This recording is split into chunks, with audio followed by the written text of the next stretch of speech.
Herkese iyi akşamlar. Başka bir videoyla daha karşınızdayım. O topluluklar kısmına yazdığınız şeyleri hala değerlendiriyorum. Talep edilenler arasında tam şu anda neyi bilmem gerekiyor?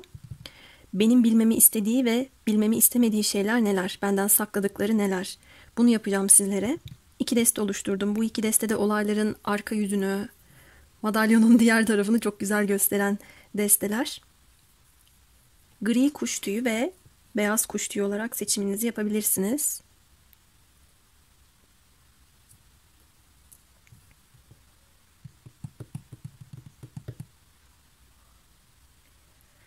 İki şey açıklayacaktım. Aklımdayken açıklayayım. Videonun başındayız. Ortasında konuşmayı sevmiyorum. Bölmek gibi oluyor.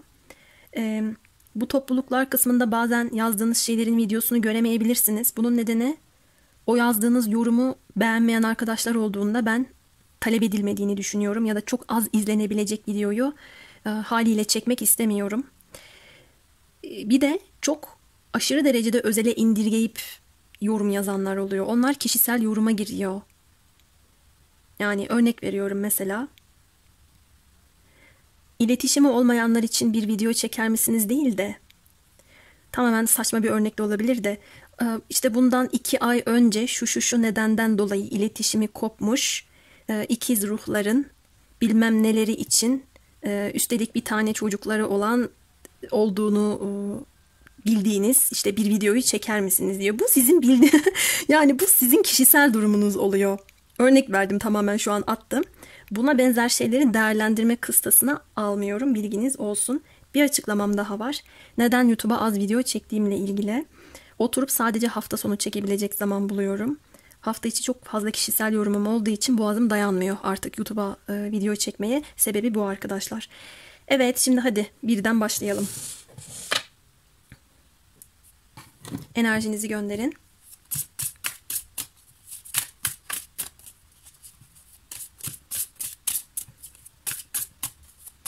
Evet, bu kişi sizin neyi bilmenizi ister?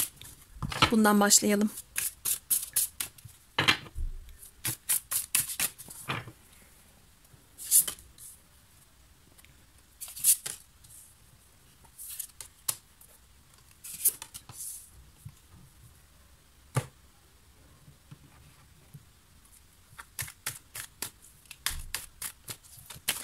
Ay, üstüme bir ağırlık çöktü. Niye böyle oldumsa? Belki de diyor ki benim ağır yüklerim var, kaldıramıyorum. Gerçekten sandalyemde otururken kucağıma bir kum torbası bırakılmış gibi oldum. Hepsine farklı koyacağım ya. İçimden öyle geldi.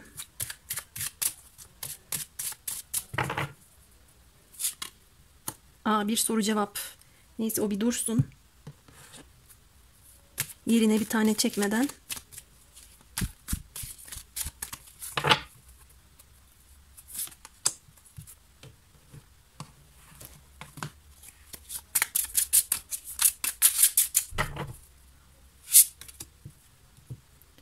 Evet, neyi bilmenizi ister bakalım.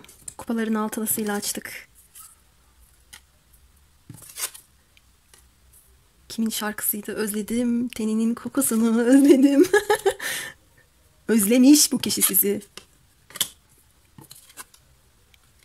Bakın. Kart da onayladı. Bakar mısınız? Buradaki adam ağıyla balık tutmaya çalışıyor. Burada da balık çıkmış.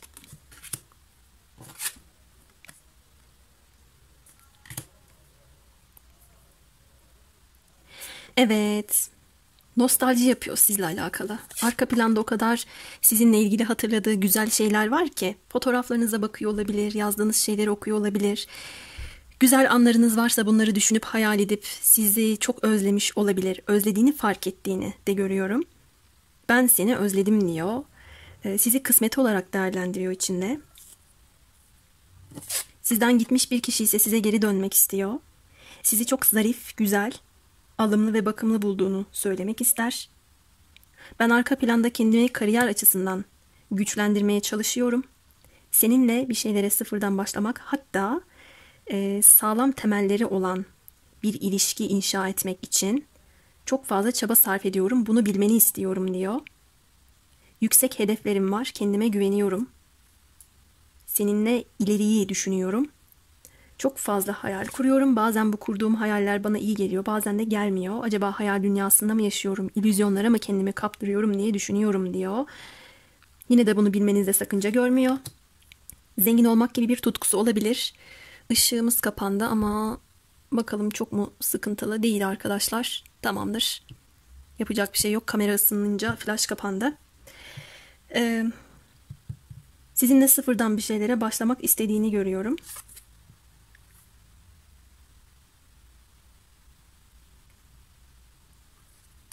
Şöyle gelmiş. Ben zaman zaman kendi içimde bu özlem duygusuna yenik düşsem de bunu sana göstermek istemiyorum. Çünkü ben güçlü bir görüntüye sahip olmaktan hoşlanıyorum. Zayıf bir görünüş bana kendimi ezik hissettirir ya da durumları kontrol edemiyormuşum gibi, olayları çekip çeviremiyormuşum gibi bana hissettirir. Ama sen benim şansımsın diyor. Her ne kadar böyle yapmasam da ya da şimdilik bir adımım olmasa da yine de seni özlediğimi bil diyor. Bu kişi sizin için de bir sürprize hazırlanıyor olabilir. Sen benim hediyemsin ya da ben sana bir hediye vermek istiyorum. Sana somut adımlarla geleceğim diyebilir. Siz onun hayalisiniz, hayallerine doğru yürüyor. Ya da gelecekte hayallerini sadece sizinle gerçekleştirebileceğini biliyor. Bu duruma doğru yürürken de arka planda maddiyat olarak kendisini güçlendirmeye çalıştığını görüyorum. Peki şimdi gelelim neleri söylemek istemez. Bu arada bu kişiyle sizin bir evlilik bağınız varsa, daha önceden evlenmiş ayrılmış da olabilirsiniz. Çocuklarınız da varsa bu durumla alakalı da elinden geleni yapacağını söylüyor. Sorumluluk alacağını söylüyor. Böyle bir durum yoksa da aklıma son dakika gelmişken yapayım bu yorumu da, sizle gelecek düşüncesi içerisinde, hatta senden çocuk sahibi olmak istiyorum da diyebilir. Peki neyi bilmenizi istemiyor? Bu videoyu izleyen arkadaşlarımın neyi bilmesini istemiyorsun?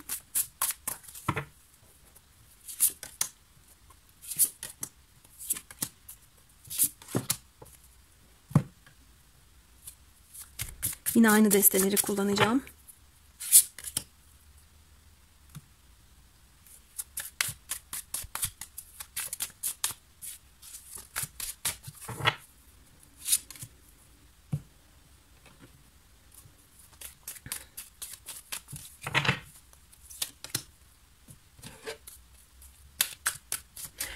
Aslında bazen tarotta şöyle bir şey var.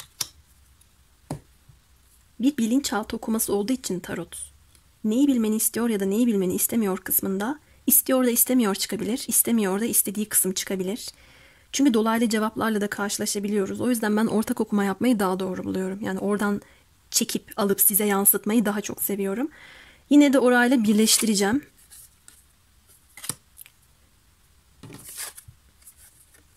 Seni unutamadım, seni yattığım, oturduğum yerden çok takip ediyorum. Sana uzaktan bakıyorum, hayalini çok sık kuruyorum. Fiziksel olarak seni çok arzuluyorum. Sen benim için çok çok değerlisin ama bunu şu anda bu kadar yoğun bir şekilde göstermek istemiyorum. Seninle ilgili gelecek planlarım var diyor. Arkadaşlar, bilmenizi istemediği şeyde de olumsuz bir durum gelmedi. Onu söyleyeyim de.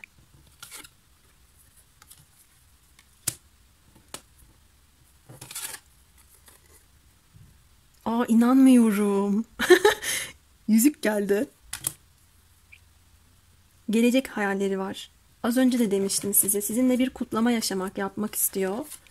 Uzun vadeli hedefleri var. Doğru zamanı bekliyormuş. Strateji yapıyormuş. Sizin hakkınızda bilgiler toplamaya çalışıyormuş. Araştırma yaptığını gördüm. Gece gündüz bunu yapıyor olabilir.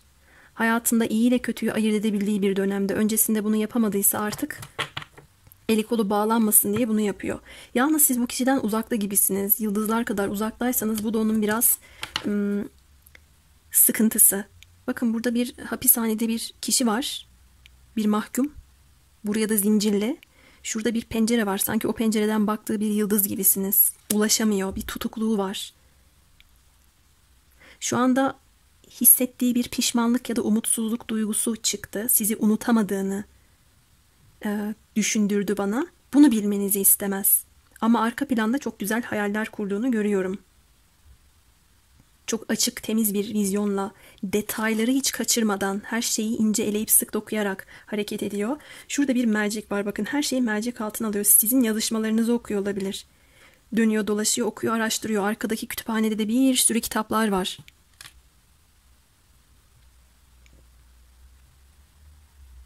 Pek çok bilgiye hakim olmaya çalıştığını gördüm. Bir baba figürümüz gelmiş. Belki baba olmak istiyor olabilir. Belki çocuklarınızın babasıdır. Şu aşağıda kesin pişman, kesin yaşandı, kesin yaşattı yazıyor. Belki de yaşananlar ya da yaşattığı şeyler yüzünden bir pişmanlığı, takıntısı, unutamayışı var. Tekrar edip duruyorsunuz onun içinde. Bu tarz durumlara dair içinde bir üzüntü hissediyorum. Bunu yansıtmayabilir. Çok özele indirgenmiş bir yorum olarak, evet, belki de bir hapis gündemi, hapishane durumu olabilir. Bu onun geçmişi de olabilir. Belki babasıdır. Bilemiyorum. Bunun onun geleceğini etkileyeceğini düşündüğünden bunu bilmenizi istemeyecek de olabilir. Bu yorum herkese uymayacaktır ama. Sizinle bir kutlama yapmak istediğini de görüyorum. Ben bunu daha çok sissizlik, kendisini yalnız ve çaresiz hissetmesi olarak algılıyorum. Bakın şuradaki testi de, şuradaki testi, yani sizin elinizde tuttuğunuz testi. Şansının kırık olduğunu ya da bir şansının olup olmayacağını düşünüyor. Emin değil. Su testisi su yolunda kırılır. Bu atasözü de uygun olabilir yani. Bu kişinin durumu için şu anda.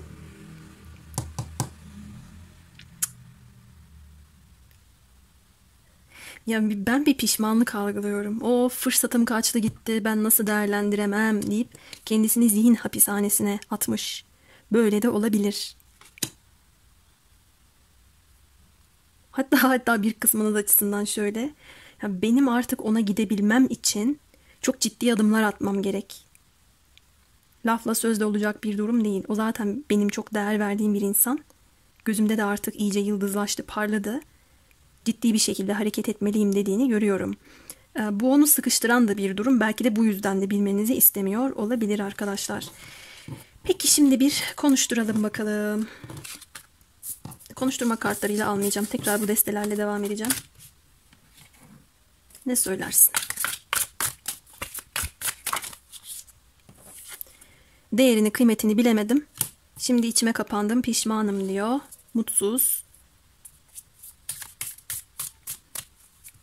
Belki de ben şuradaki at gibi uça uça geleceğim sana ama sen kayıtsız kalacaksın. Bu defa da sen istemeyeceksin. Çünkü bana arkanı döndün ve küstün diyor. Ama ben senden vazgeçer miyim? Bak nasıl savaşıyorum. Nasıl ortalığı yangın yerine çevirip sana doğru geliyorum. Ben çeviyim, ben vazgeçmem. Dürüst bir şekilde sana geleceğim diyor. Fakat sana gelişim artık seni unutamamamın ya da seni çok yoğun bir şekilde özlemiş oluşumun etkisi ile olduğundan biraz sert gelebilir sana söylemlerim ya da eylemlerim ya da ani gelebilir diyor. Bir uyarı da verdi. İçimde, kafamda halledemediğim her şeyle verdiğim bir mücadele var. Sana karşı aşırı tutku hissediyorum. Aşırı çekiliyorum. Seni aşırı arzuluyorum. Hatta içimde bu tutkuyla ne kadar mücadele ettiğimi bilemezsin. Daha çok sen bana arkanı döndükten sonra, sen benden uzaklaştıktan sonra bu tutku beni bu kadar çok zorlamaya başladı. Üstelik benden bir parça alıp gittin. Bazı parçalar eksikmiş gibi, bazı bilgi boşlukları varmış gibi düşünüyorum. Onları da doldurmaya, onları da tamamlamaya çalışıyorum. Rüzgara karşı koşuyorum resmen diyor. Bu kişi ne kadar mücadeleci gelmiş böyle. Peki tam siz şu anda neredesiniz? Bu kişiyle olan durumda tam şu anda siz neredesiniz? Havada asılı kalmış olan pek çok şeyin ortasındasınız. Onlar hızlanabilir. Size haberler gelebilir. Eros okunu atabilir. Bir seyahat gündeminiz olabilir. Bu kişiyle hızlı bir gelişme yaşayabilirsiniz. Açık bir iletişim kurabilirsiniz. Şu belirsizlikler, şu yarım kalmış olan durumlar da beni benden alıyor artık dediğiniz bir noktadaysanız eğer, o durumlar bitiyor. Bir döngü tamamlanabilir.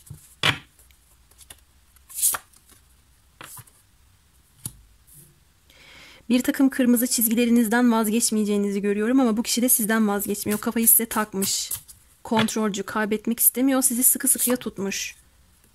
Birçoğunuza Ağustos-Eylül ayını verdi. Ağustos-Eylül ayı gibi haberler, iletişimler, bu kişinin sizi kaybetmek istemeyişiyle bir uğraşınız olabilir arkadaşlar. Siz günlük hayatınızdayken, işinizle, gücünüzle meşgulken bu kişinin size olan adımlarını, hamlelerini ya da tekliflerini görebilirsiniz. Çok güzel geldi. Ben bu kişinin size çok değer verdiğini görüyorum. Kaybetmek istemiyor size.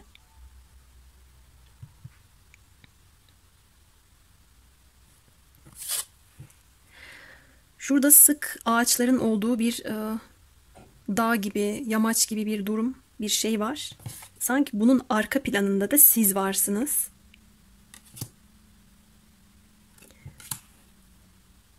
Bu kişi kendi kontrolünü kaybetmek istemeden size adım atacak. Aslında çok hevesli, çok istekli olduğunu görüyorum. Bunun bir kısmını yansıtabilir ama bir kısmını da yansıtmayabilir. Kıskanç olduğunu da gördüm. Tam siz şu anda aslında bu kişinin kıskaçları arasına girmiş gibisiniz. Ama bir o kadar da bağımsızlığınızı koruyorsunuz. Enerji olarak bunu hissettiğinizi gördüm, fiziksel dünyadan ziyade. Aynı zamanda bu kişinin niyeti de olabilir bu. Sizi çok bağımsız, kendi halinizde, kendi kendinize yetebilen, maddi manevi olarak ayaklarınızın üstünde durabilen halinizi gördükçe hem gururlanıyor olabilir hem de bir o kadar sizi alıp çekmek istiyor olabilir yanına. Böyle de bir durum gelmiş. Bir tane ruhsal mesaj verelim.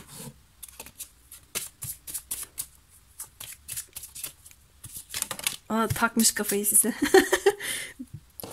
Kart uçtu. Evet. Küllerinden yeniden doğacak bir durum. Yenilenecek bir durum.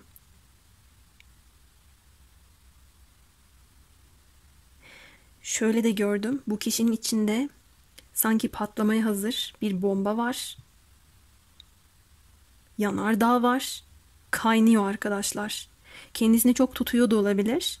Bir anda hata geçerse şaşırmayın. Yani bu kötü niyetinden değil, içinde bazı durumları aşamamış olduğundan. Unutamıyorum, daha fazla sineye çekemiyorum, gurur yap yap nereye kadar, aşkımdan ölüyorum. Hoş hoş güzel.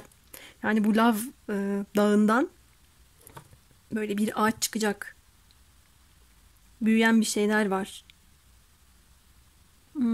Bunun rengi de yeşil ve mavi gibi resmedilmiş. Duygularını ifade edebilir şuradaki yanmanın ardından. Sevgisini ifade edebilir size. Konuşmak isteyebilir. İfade etmediği şeyler yüzünden sıkıntıya girmiş olabilir. O yüzden de konuşmak isteyeceğini görüyorum. Tam siz şu anda bağımsız, özgür, kendi halinizde, kendi hayatınızda böyle minik minik şeylerden de mutlu olabildiğiniz bir noktadasınız. Evet, bazı şeyler size göre de yarım kalmış ya da havada asılı kalmış olabilir. Ama bunun derdine çok düştüğünüzü görmüyorum. Yine günlük hayatınıza devam ediyorsunuz. Bu kişinin de size enerji olarak çok aktığını ve Ağustos, Eylül ayında daha da akacağını görüyorum. Evet, gri kuşlu için söyleyeceklerim benim bu kadardı. Umarım memnun kaldınız. Videoyu durdurmuyorum. Hemen buraya geçelim. Sadece şu ortak kullandığım destelerin kartlarını koyacağım.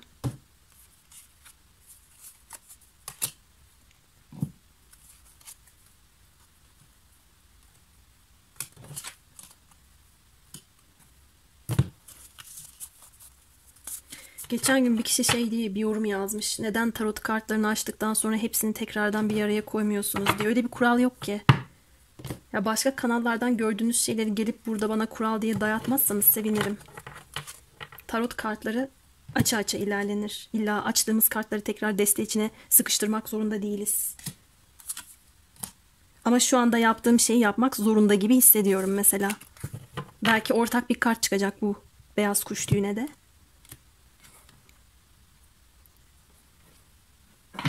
Haydi başlayalım. Önce bu kişi neyi bilmenizi ister? Bundan başlıyoruz.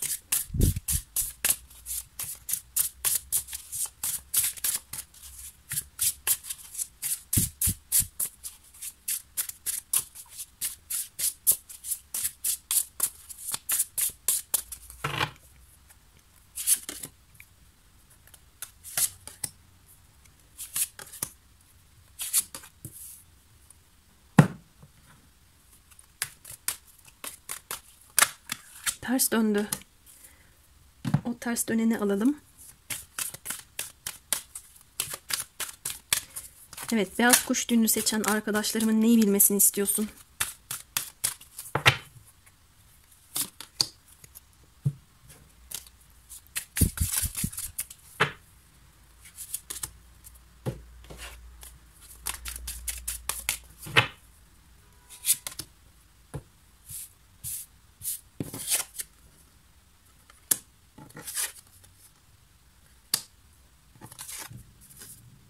Kafamda şarkılar çalıp duruyor. Çekmediğim dertler çile kalmadı. Of, talihsizlik. Yanıyor bu kişi. Zaten kılıç sekizlisi kartının altına düştü. Of, bu kişi neyi bilmenizi istiyor? Hali. Bakın ortak kart gelebilir demiştim. Gelmiş de. Bu kişinin hali feryat figan.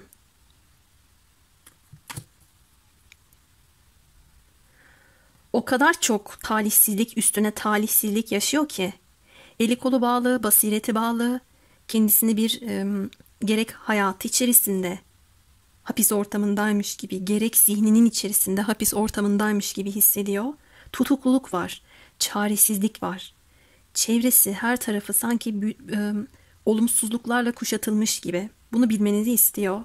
Ne kadar çok çaresiz olduğunu size söylüyor. Belki hayatı bir yangın yeri, belki sizden sonra bir iç yanması yaşıyor. Sönmüyor. Sanki diyor ki gel şu yangını söndür. Pişmanım. Biz kem göze geldik. Bizi kıskandılar. Aramızdaki durum bozuldu. Dışarıdan müdahaleler aldık. Ben de gittim onları dinledim. Şimdi yanlış yolu izlediğim için sıkıntıya düştüm. Değerini, kıymetini bilemedim. Seni kaybettim diyor. Bakın şu baba kartında kesin pişman, kesin yaşandı, kesin yaşattı yazıyor. Yaşananlar, yaşattığı şeyler, olup biten durumlar için pişmanlığını da dile getiriyor size. Belki bir baba ile ilgili bir durum ya da kendisi babaysa bu sebepten dolayı. Üstüne de araba kartı gelmiş. Bu da bize yengeç burcunu, bir anne temasını temsil eder. Belki ebeveynlerle alakalı bir durum söz konusudur. Ya da burada seçimini yapıp cesur bir şekilde ilerleyememiştir zamanında. Bu pişmanlığını dile getirdiğini gördüm. Ama şimdi bazı şeyleri elemek istiyorum, cesarete gelip olumsuz şeyleri yok etmek istiyorum diyor. Sana verdiğim sözleri tutmak istiyorum diyor. Burada bir akrep burcu teması gelmiş. Sizin ona kızgın olduğunuzu düşünüyor. Bir kin olabilir. Unutmadığın şeyler olduğunun da farkındayım. Ama şunu bilmeni isterim ki benim hayatım berbat. Ya belki de sizden sonraki durumu burada anlatıyor. Ya da eğer size verdiği sözleri tutamıyorsa eğer, neyi bilmenizi istiyor kısmında. Bunlar oldu, şunlar oldu, başımdan bunlar geçti, hayatım yangın yeri, ben mahvoldum gibi bir şeyler anlatıyor burada size. Siz de olayların iç yüzünü görüp çözebiliyorsunuz. Sihirli bir dünyanızın olduğunu düşünüyor. Sizi hızlı, verimli, yaratıcı bulduğunu da bu anlamda sizi takdir ettiğini de söylüyor. Yani onun aklında, kalbinde ve ruhunda olduğunuzu bilmenizi istiyor baktığımda. Peki neyi bilmenizi istemiyor kısmındayız. Biraz ona kızgın olduğunuzu düşünüyor. Ama kaçtığını da görmedim. Şöyle diyebilir, evet bana kızdığın noktaları anlayabiliyorum diyebilir size. Peki neyi bilmenizi istemiyor?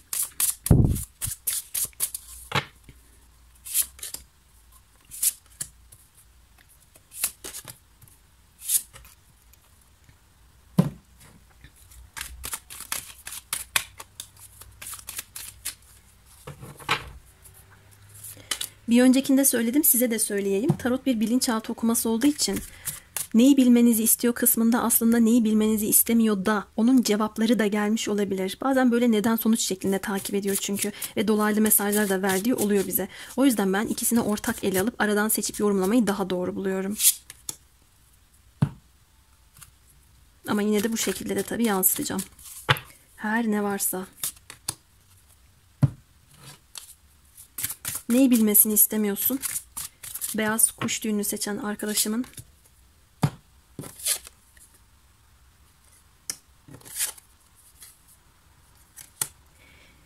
Siz bu kişiden gittikten sonra bir uzaklaşmışsınız sanki. Bu kişinin hayatında bir bolluk bereket kıtlığı olmuş. Savaş veriyor, bir mücadelesi var ama yeterli gelmiyor.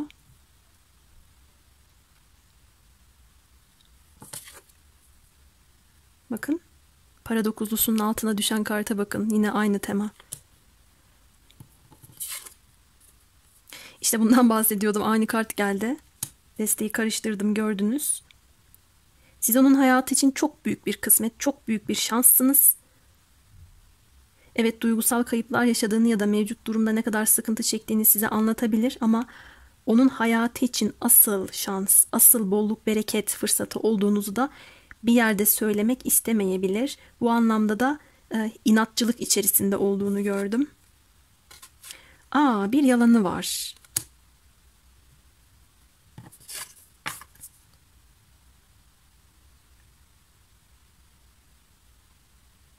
Gurur yaptı, inat yaptı, sıkıntı içerisinde olduğu bir durum için size yalan söylemiş. Şurada hem insan kafası gibi hem aslan kafası gibi bir resim var. Burada adam da ağlamış, gözleri kan çanağı. Şurada da böyle nemli nemli bir şeyler resmedilmiş. Gözlerinin altında parlak duruyor. Belki de arka planda kendine söylediği yalan ya da size karşı tavırları, tutumu yüzünden pişman olduğunu, gözyaşı döktüğünü söylemek istemiyor. Kendisine bu anlamda aptal diye de söylenebilir. Siz onun ama yine de siz onun ruhundaki fısıltıları bile duyabiliyorsunuz. Sezgileriniz çok kuvvetli, yüksek bir bilgiye sahipsiniz, bilge bir karaktersiniz. Ben sana her ne kadar şunu şu şekilde göstersem bile sen onun öyle olmadığını biliyorsun. Bunu hissediyorsun dediğini görüyorum. Ama yine de arka planda böyle demiş olsa da inkar enerjisi çalışıyor. Belki de siz hissettiğiniz bir şey sordunuz, o öyle değil dedi. Buradaki kişinin yaptığı gibi bir şeyi perdeledi, başka bir şeyi gösterdi size ya da göstermek istediği yüzünü gösterdi. Burayı biraz daha deşelim. Neyi gösterdin?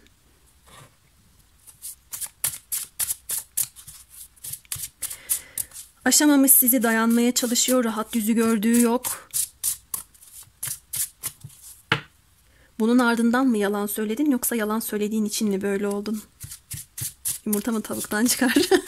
Tavuk mu yumurtadan? Ne kadar karışık soruyorum ama ben çözeceğim, merak etmeyin.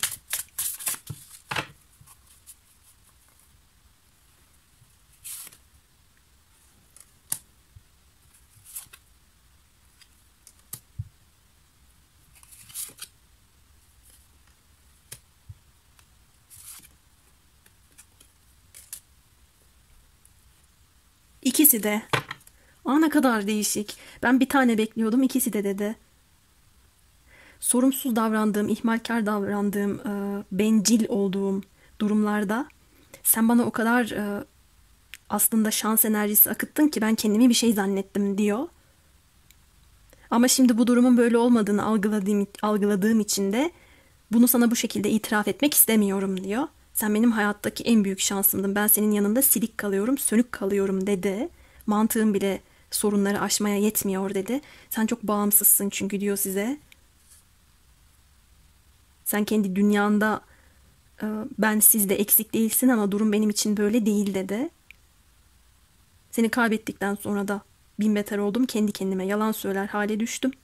Senden önce de sana inkar enerjisi içinde olduğum, yalan söylediğim, olayların üstünü kapatmaya çalıştığım durumlarında şimdi cezasını çekiyorum dedi. Her ikisi de arkadaşlar.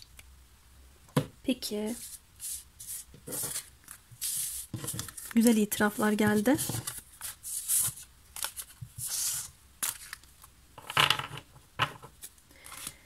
Ne soruyorduk? Tam şu anda siz neredesiniz? Bu kişiyle ilgili olan sürecinizde neyi bilmeniz lazım?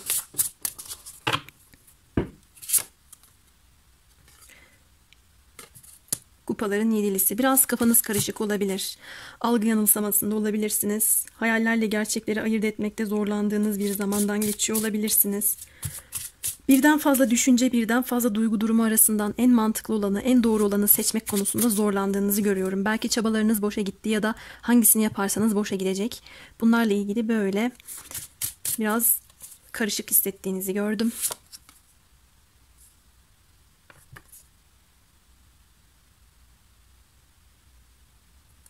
Buradaki kişi de ağlamış ve kurbağasına sarılıyor.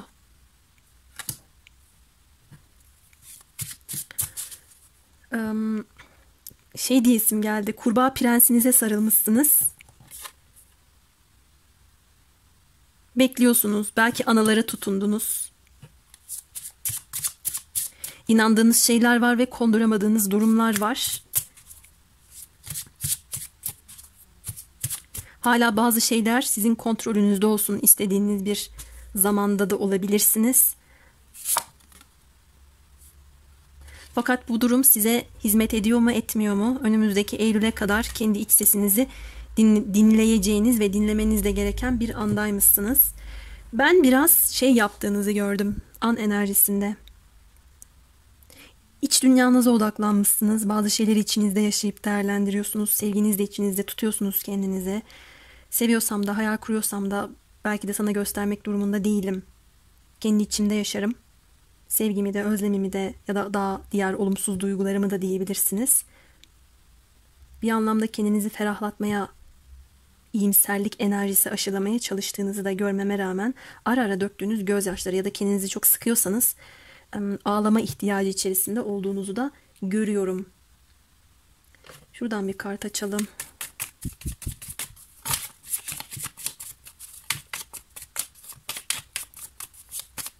Hangi kararı almalısınız noktasında ben sizi sıkışık hissettim. Acele de etmiyorsunuz. Ruh ikizi geldi. Bu kişi şu anda sizden uzakta olabilir ya da çok çetrefilli şeyler yaşıyor olabilirsiniz. Gerçek hayatta, iç dünyanızda. Hatta şunu bile sorguladığınızı düşündürdü bana kartınız. Ya ben hayal mi yaşıyorum, gerçek mi? Gerçekse o zaman bunlar ne? Hayal gibi. Ya da hayalse bu hissettiğim şey niye bana bu kadar gerçekçi geliyor tarzında bir soru işareti yaşadığınız, soru işareti içinde olduğunuzu görüyorum. Duygu dalgalanmalarınız var. Ama bunun cevabını hemen alamazsınız. Burada ben bir Eylül ayının temasını görüyorum. Başak Burcu gelmiş. Şimdi bir de ruhsal mesajınızı verelim. Ne kadar karışık geldi. Ruhsal mesajınız ne bakalım. Çok düştü. Çok düştü, çok düştü.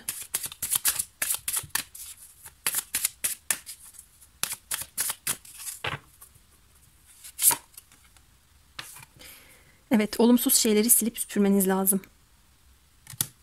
Hayatınızdan, zihninizden, iç dünyanızdan olumsuz her şeyi süpürün arkadaşlar. Temizlik zamanı.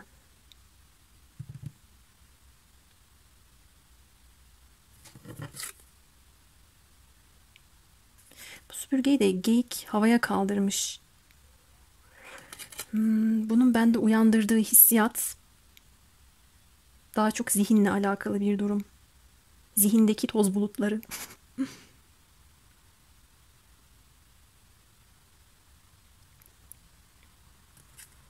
Ve bu geyiğin arka ayaklarında şu kısmında da var. Sanki bir güç kuvvet almaya çalışıyor ya da buraya zor bela çıkmış da yine de kendisini dengede tutmaya çalışıyor gibi. Yine de bunu yaparken temizlemeye çalıştığı durumlar var gibi geliyor. Bir önceki açtığımız şeyde kurbağaya sarıldığınızı size söylemiştim. Çok fazla sarılma, kontrol etme, tutunma enerjisi size iyi gelmiyorsa bunu kontrol etmeyi bırakmalısınız. Ya da bunun tam tersi de olabilir. Kendinizi çok tutuyorsanız, çok sıkıyorsanız, içinizde çok biriktirdiğiniz, tuttuğunuz şeyler varsa bunları akıtıp rahatlayabilirsiniz. Buradaki temizlik mesajı o anlamda da gelmişe benziyor. Ama ben burada hızlı hızlı olacak durumlar görmedim. Tam siz şu anda bir dönüm noktasında olabilirsiniz. Bazı şeylerin de dört dörtlük olmasını beklememeniz gerekmekteymiş. Belki de güçlenip ayağa tekrardan kalkmanız gereken bir mesaj olabilir bu size verilen. Evet, tam şu anda bilmeniz gereken durumlar ve ruhsal mesajınız bu şekildeydi. Bu ikinci beni biraz yordu, biliyor musunuz? Kafam, gözlerim şu anda bulanık bakıyor. Ağır geldi enerji. Ruh ikizi geldi ya, belki de ondandır. Ya da kolektifte karışık bir enerji vardır burada ve ben hepsine odaklandım. Hepsini yorumlamaya çalıştım. Durum böyle seyretti. Umarım memnun kalmışsınızdır. Ben şimdi bu videoyu da yükleyeceğim. Yeni videolarda görüşmek üzere. Kendinize çok iyi bakın.